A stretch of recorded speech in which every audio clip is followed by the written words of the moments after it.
I'm Jarrett Murphy from citylimits.org. And I'm Ben Max from Gotham Gazette. And today, in our latest video issue brief in the 2021 elections, we're talking about aging policy, older New Yorkers, and a graying city. Senior citizens are obviously already a big part of New York City, a segment that, with any luck, every New Yorker will be able to eventually experience. And their presence is only getting bigger. Projections are that over the decade we're now in, the 65 plus population will grow at about 16%, 5 times faster than the city as a whole. The pandemic might have disrupted some of those trends, maybe even made the graying city accelerate. But by 2040, there's expected to be 1.4 million senior citizens in New York City, about the size of present day Dallas. So this is usually, these issues and these policies that impact older New Yorkers usually don't get that much attention, don't get that much media spotlight. Every election for mayor, there's maybe 1 or 2 forums that you host, Jarrett, that give some attention here. City Limits does a lot of great reporting on this.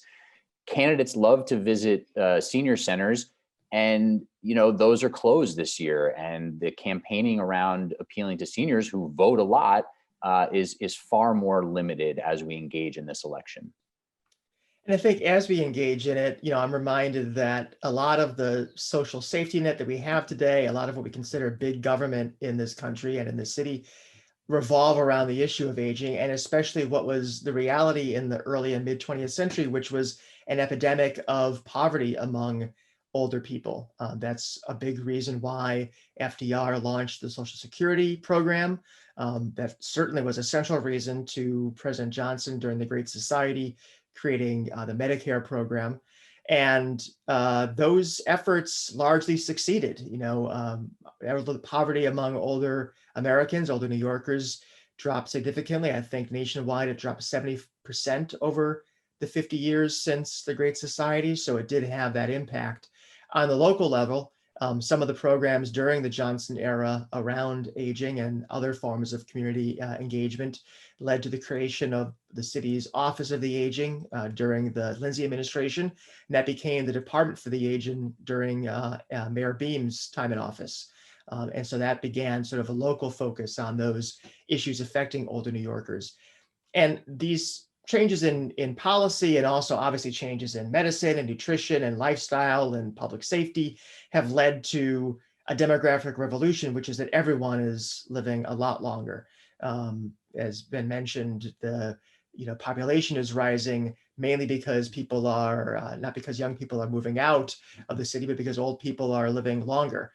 Between 1960 and 2015, life expectancy for the total population increased about 10 years, from 69 or 70 years to 79.4 years. So that's a great thing. That's a tremendous thing. We're all living, or most of us are living much longer. It's an amazing boon for individual people. But for government and for workplaces and for families and old aging individuals, it also creates some serious challenges. Aging in New York City comes with huge burdens. There's obviously the advantages of a huge social safety net, of a very active city government, but getting around New York City is extremely difficult. And there's challenges of all kinds in terms of the transit system, but also just navigating the streets, navigating all the tall buildings that we have. When there's elevators that go out at NYCHA complexes, for example, there's all sorts of challenges for older New Yorkers, even as many get to experience a lot of the benefits of what New York City does for seniors, and then just has to offer for people of all ages and older people. And I think one thing that people who operate in this policy area are always quick to mention is that this is an issue that intersects with basically every other issue. So all the things we talk about in terms of challenges New York City faces generally are also grafted onto aging. The fact that New York City has a fairly large number of undocumented immigrants, obviously that is especially complicating for older New Yorkers in terms of what kind of benefits and services they can access. The fact that New York City has a fairly large low-income population obviously means a lot of seniors are also in or close to that status. And that obviously poses challenges for them chiefly, but also for government. So that helps to kind of create the background that recent mayors have operated in. And there has been a recognition by many mayors, and especially the last two, that this is an issue that's not only important, but changing, becoming perhaps more important as the city grays.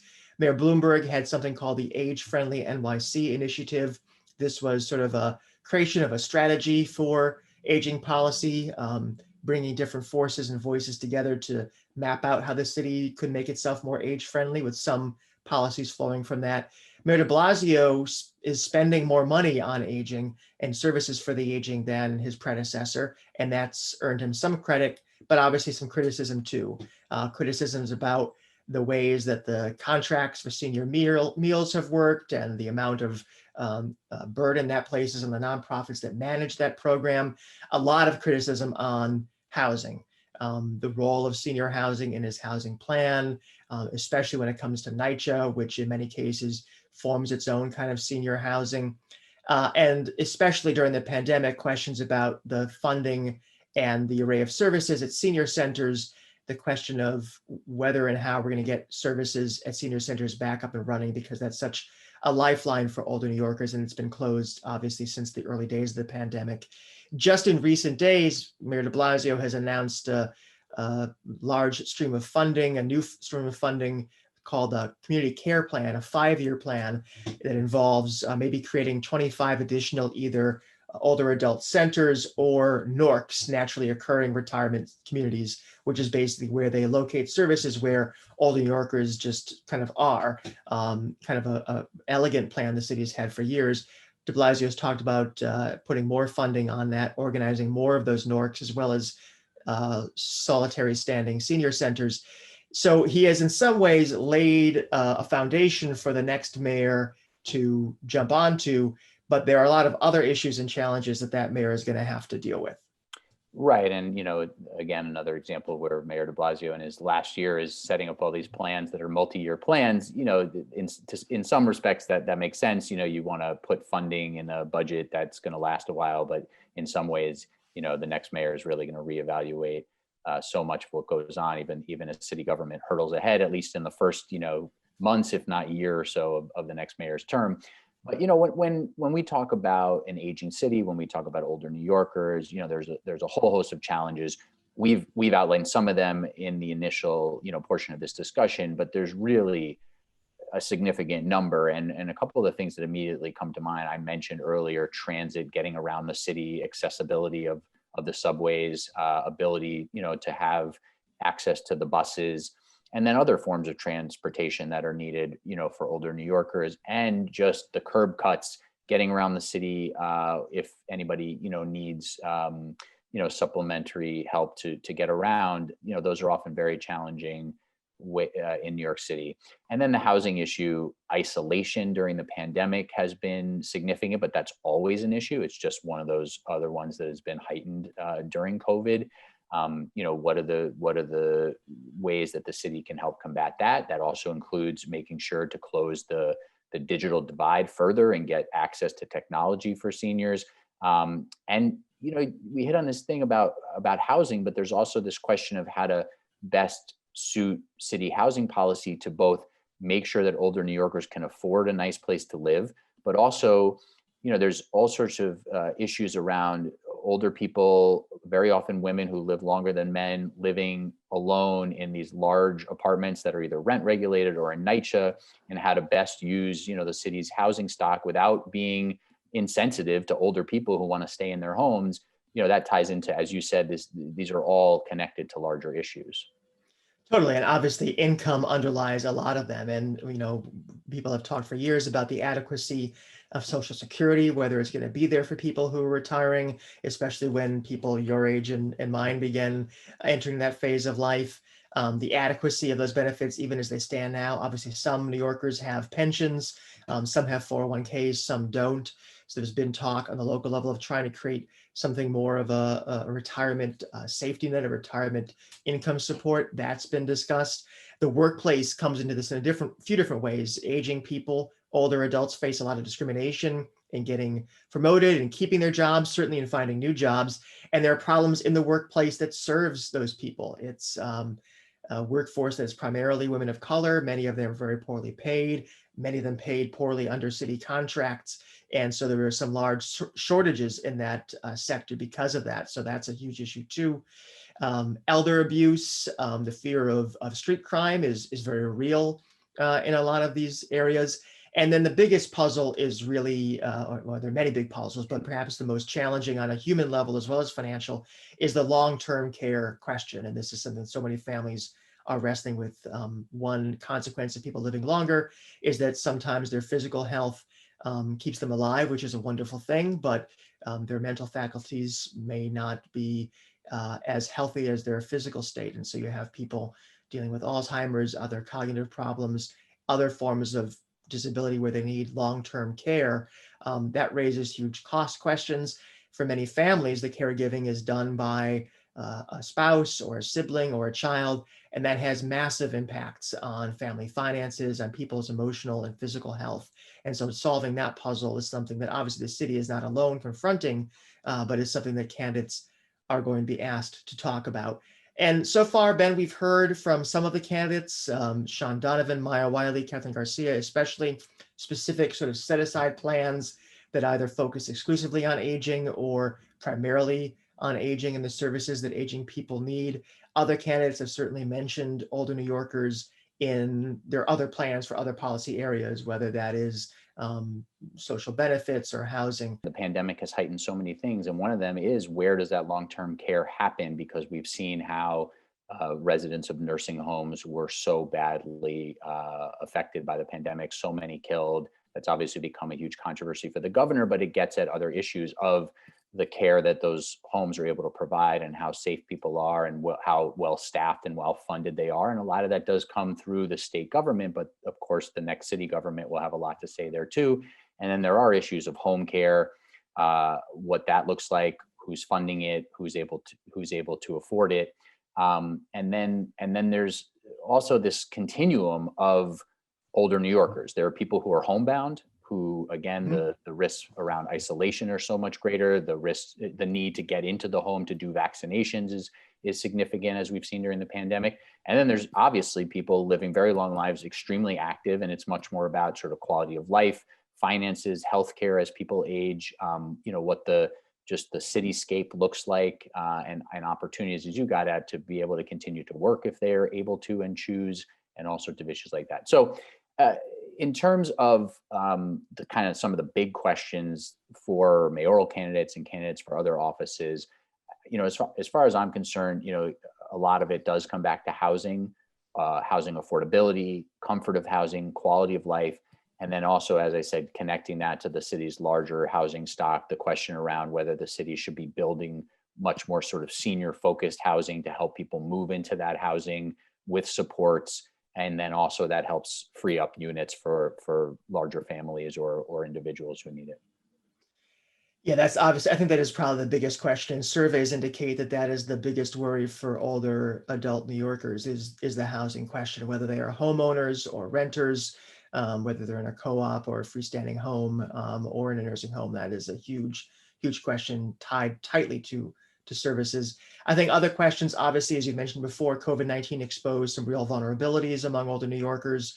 Hopefully this was a once in a lifetime crisis, but infectious disease is part of life in the city. How are you going to protect older New Yorkers from future pandemics? How are you going to make sure that they are more able to receive vaccines quickly than they were in this case?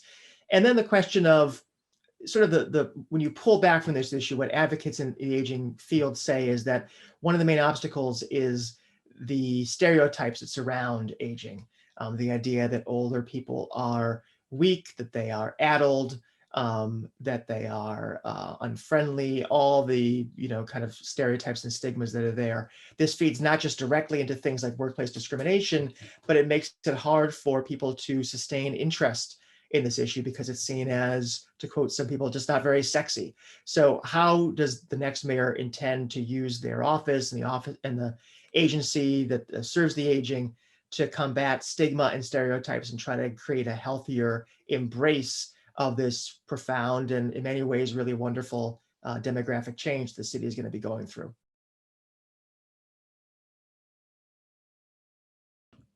Hi, I'm Jarrett Murphy from City Limits. And I'm Ben Max from Gotham Gazette. And today, as part of our series of video briefs on key issues in the 2021 campaign, we're talking about transportation. The transit system is kind of what ties the city together.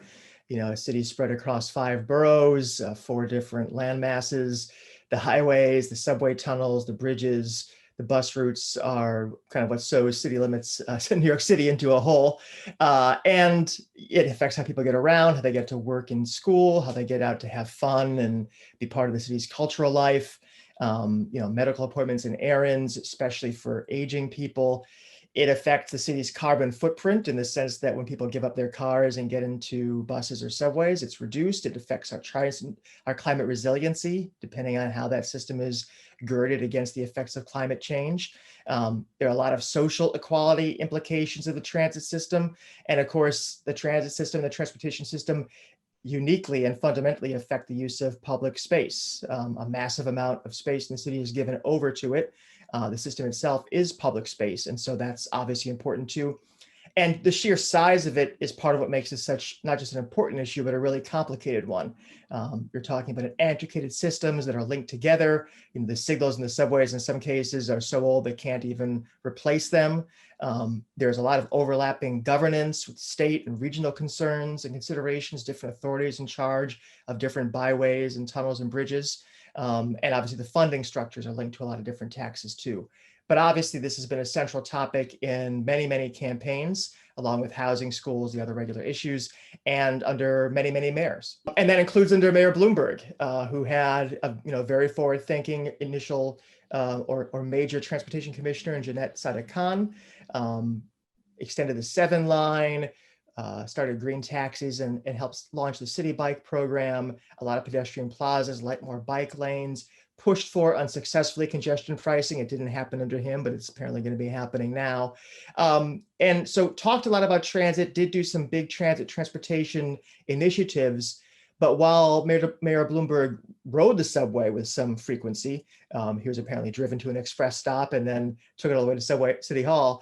The subway system itself and the transit system itself, the MTA, was not a major focus of his work. He did start the select bus service system, the express buses with the flashing lights that stop at few stops. But in terms of subways, he made promises to tap into fixing the system, but he did not deliver on that. And so he left all of that to his successor, Bill de Blasio. Yeah, and this gets at sort of one of the most interesting things, certainly of the de Blasio tenure and in the campaign to replace Bill de Blasio, which was the case as you just got it under Bloomberg, which is the question of the mayor's role with the MTA, ownership of the subway, blame, credit, how much to try to push, the governor and the MTA and how to try to influence what's happening with the subways. The buses are in a little bit of a gray area, but, Bill de Blasio definitely has paid attention to transportation in some. He's not necessarily tried to be sort of a transit mayor or transportation mayor. I would say, his tenure has been marked by inattention to the subways and buses to the extent that a mayor should pay attention to those things. And I think the race to replace him is sort of showing that there's this craving among voters for a mayor who is more on top of what's happening with the transit system. But de Blasio focused on several transit-related initiatives. I would say maybe 2 in particular. He had his Vision Zero street safety program, which incorporates a lot of different elements, and his signature ferry system, which is somewhat controversial. A lot of people who ride it regularly love it, but there's a lot of questions about that. All these things are part of the de Blasio years, and many of them, if not all, are also on the table as we get through the COVID era and the race to replace him. I mean, yeah, the COVID era obviously has brought up some unique issues regarding transit just because of the people not wanting to use the system, not using the system because they're not coming to work. The Open Streets program that de Blasio initiated was an interesting move during COVID, and one that I think a lot of candidates are going to try to replicate and maintain as we move into the new normal. And it does strike me, just before we move on from de Blasio's record, that 2 of the most maybe intense controversies of his era really have been around vehicles for hire. There was the taxi medallion crisis, which obviously had been building for years, but really blew up under him. Terrible stories of taxi owners killing themselves because of the crushing debt they were facing, questions about whether the city had allowed a bubble to grow and had failed to forestall a financial crisis affecting thousands and thousands of cab drivers and the companies that own those medallions, and the Uber battle, which de Blasio tried to head off early on. He was rebuffed, and then it became a real problem, and he ended up kind of being proven to be more or less right on that issue.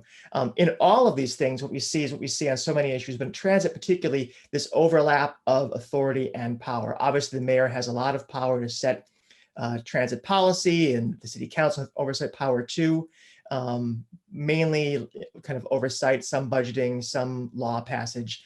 The mayor controlling the DOT obviously has an impact, controlling agencies that themselves have large fleets like Parks Department and Sanitation, and of course the NYPD through both its regular enforcement of driving and its traffic bureau on the parking rules. But the state legislature, the governor, the MTA all have huge roles in this too. There's also a federal role, a lot of federal funding and approval for transit stuff, as we've seen recently on congestion pricing. And of course, private actors, dollar vans, private buses, and of course, Uber and things like that, City Bike being an example of it, have an impact too, along with unions. And that gets us into sort of some of the key challenges that the next mayor is going to face, dealing with all those different swirling powers. And one of them, obviously a huge one, Ben, is to get people back on the subway and riding again. Ridership numbers have been increasing, but they still aren't anywhere near where they used to be. And that is a difficult issue in a lot of ways. There's a public safety implication there. There's obviously a revenue implication. It's linked in kind of a chicken and the egg way with people going back to the office. The question of whether the subways are viable and safe being a barrier to people coming back to the subway. And of course, the subways can't be viable and safe unless more people get back on the subway. So that probably is the thorniest issue that the candidates running for 2021 have to deal with. Right. And I would say there's a couple things here that kind of tie in from the sort of overall de Blasio legacy to the race to replace him that are important to note. One is, that de Blasio really has struggled throughout his tenure to put forward a real comprehensive sort of transportation vision, how things connect. He threw this BQX light rail project out there. Oh yeah, that ago. thing. Wow. Yeah, exactly. And now that's really barely moved in the years since. And again, with the ferry system, he talked about fare integration. There's been no movement on that, trying to make sure they line up with the buses and the subways. And, in part, he's been so focused on trying to push off responsibility to the state. Again, there's merit to that, but still not offering a real comprehensive vision for transit. And we've seen in the race to replace him that candidates are picking up on that and that they know that it's a really essential part of the job. But, the question of sort of getting ridership back up in the more immediate term, this is one of these things where COVID has changed so much. And we also don't know if by the time the next mayor takes office, we might be having a very different conversation than we're having now, a little under 3 months to the June primary, because with vaccination, with some return to the office, which with the economy reopening, ridership probably won't be back to pre-COVID levels anytime in 2021 or maybe even in 2022, but we don't know what the next mayor is really going to be walking into. But all the candidates should be, and many of them are, talking about revitalizing the subway system, reworking the bus system, how to get buses moving again. I mean, as far as I'm concerned, this is basically, one of the top, if not the top issues is talking about buses and making sure that buses can move swiftly in the city, given the ridership is lower income, people of color, working class people, so many who are just trying to get to and from work every day and want to do it in a timely fashion. Yeah, so it seems as we turn to kind of what the most important questions that candidates should be answering are, you've mentioned a couple already. How do you improve bus speeds? And how do you get people back into the subway and improve subway service, whether that's just reworking what you have or, in a more expensive and time-consuming way with a longer timeline to it, expanding the system in some way. Other things I'd throw out are obviously biking.